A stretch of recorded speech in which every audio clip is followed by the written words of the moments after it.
Pokalbis su dienos svečiu.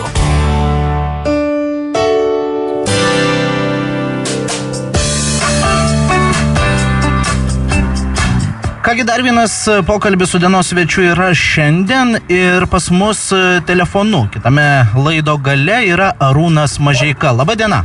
Labą dieną. Arūnai, tai žinau, dabar esat kelyje, ar ne? Dar ne, bet jau tuoj išsiruošim. Jau tuoj ruošitės, ar ne? Tai iš karto linkiu gero kelio, o ruošitės važiuoti į Šiaulius, ar ne? Taip, šiandien vakare turim koncertą Pogo. Pogo bare šiandien koncertuojat, ar ne? Taip. Arūnai, pristatykit savo grupę, savo muziką, kaip jūs vadinatės ir kokie dar nariai be jūsų šioje grupėje yra? Grupė yra iš Norvegijos, bet toks įdomus faktas apie grupę, kad yra žmonės iš skirtingų šalių. Ir turim elektrinę violončelę ir violončelininkė yra iš Airijos, vokalistas yra iš Anglijos, basistas yra iš Norvegijos ir aš esu iš Lietuvos. Bet mes oficialiai sakom, kad esam Norvegų grupė iš Oslo. Mes vadinamės Mirameis ir mūsų muzika yra...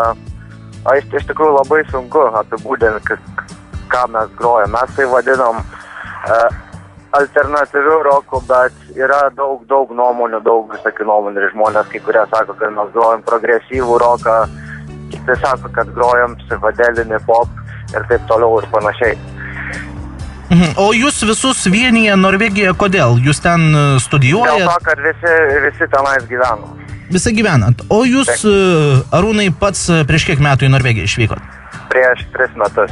Aha, ir išvykot ar studijuot, ar dirbt?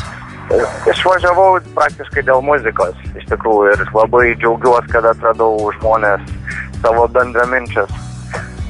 O kaip tas, sakot, išvažiavau dėl muzikos? Ar jau kažkokie galbūt internetu vyko susirašinėjimai? Kaip tas viskas vyko? Ar tiesiog supratot, kad Lietuvoje nieko su muzika nepasieksit ir iškėlėt sparnus į Norvegiją?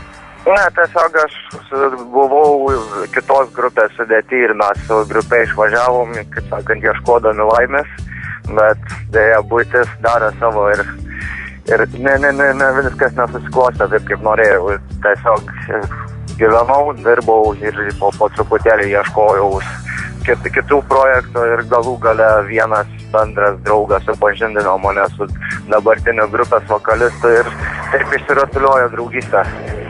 Supratau.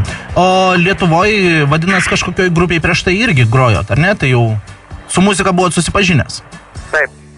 Aha, o dabar apie tą jūsų grupę Mirameis, ar ne? Ir jeigu yra toks, sakykime, internacionalinis jūsų grupės visas kolektyvas, tai aš tikiuosi, kad ne vien tik Norvegijoje esat koncertavę, ar ne?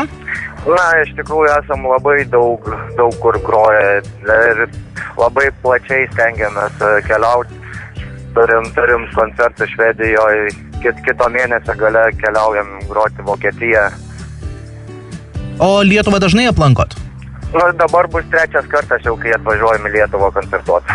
O Šiauliuose jau teko pabuvot? Ne, nebuvo, todėl labai džiaugiamės, kad turim šitą galimybę pagaliau atvažiuoti į Šiaulius, susipažinti su Šiauliais ir žmonėm tenais.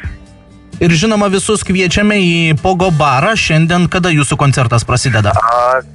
10 valandą pradžia koncerto. Ir kiek žinau, šitas koncertas lyg ir nemokamas bus, ar ne? Taip. Tai visi norintys gali ateiti ir pamatyti jūsų grupę grojančią gyvai, ar ne? Ką dar išvys žiūrovai? Kuo pakvieskite į koncertą, ką jie pamatys? Iš tikrųjų, tai mes atvežam dar vieną atlikėją kartu su savim, kuris groja akustinę gitarą, bet jisai vienas talentingiausių iš tikrųjų Norvegijos muzikantų. Tad publika, kuris susirinkus iš tikrųjų išvys dvi grupės. Išvys mus Mirameis ir išvys kitą atlikėją, kuris yra Sindri. O sakyk, Arūnai, ar negalvoji grįžti į Lietuvą? Aš? Nelabai iš tikrųjų, bent jau kol kas. Iš tikrųjų viskas klostosi Norvegijoje man labai gerai ir kažkaip galvoti, kažką keisti, vėl kažkur važiuoti, kažką iš naujo daryti, nelabai norisi. O iš kur pats esi, iš kokio miesto? Iš Kuršėnų. Aha, ir nepasilgsti gimtinės artimųjų? Pasiilgstu, bet ir grįžtu pakankamai dažnai. Bet turbūt esi įsimylėjęs muziką labiau, ar ne? Labai. Aišku, ir, apie tą gyvenimą Norvegijoje papasakok, kaip jis ten skiriasi, tarkim, nuo mūsų Lietuvos, ir ar ten lengviau muzikuoti, ar... Pakankamai sudėtinga iš tikrųjų, nes scena yra pakankamai nedidelė, bent jau pačiam Osle. Ir vietų per tuos kelis metus, kai gyvenu aš tam Osle, labai daug užsidarė vietų, kur buvo tokių mažesnių vietų, kur buvo galima daryti koncertus. Ir publika daug šaltesnė iš tikrųjų negu Lietuvoje. Na, gal todėl, kad ten orai šaltesni truputėlį? Kaip sakot? Gal todėl, kad orai šaltesni truputėlį? Ten sako, jie šaltakraujai yra truputėlį, ar net jie? Galbūt.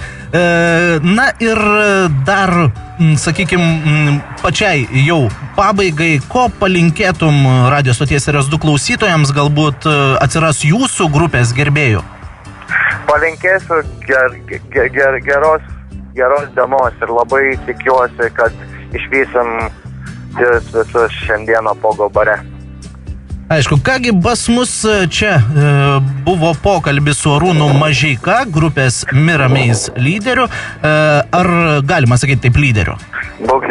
Būgnininku. Kągi, sėkmės jums Arūnai, šiandien Pogo bare nuo 22 valandos laukiami visi, kurie nori pamatyti jūs grojant gyvai, ar ne?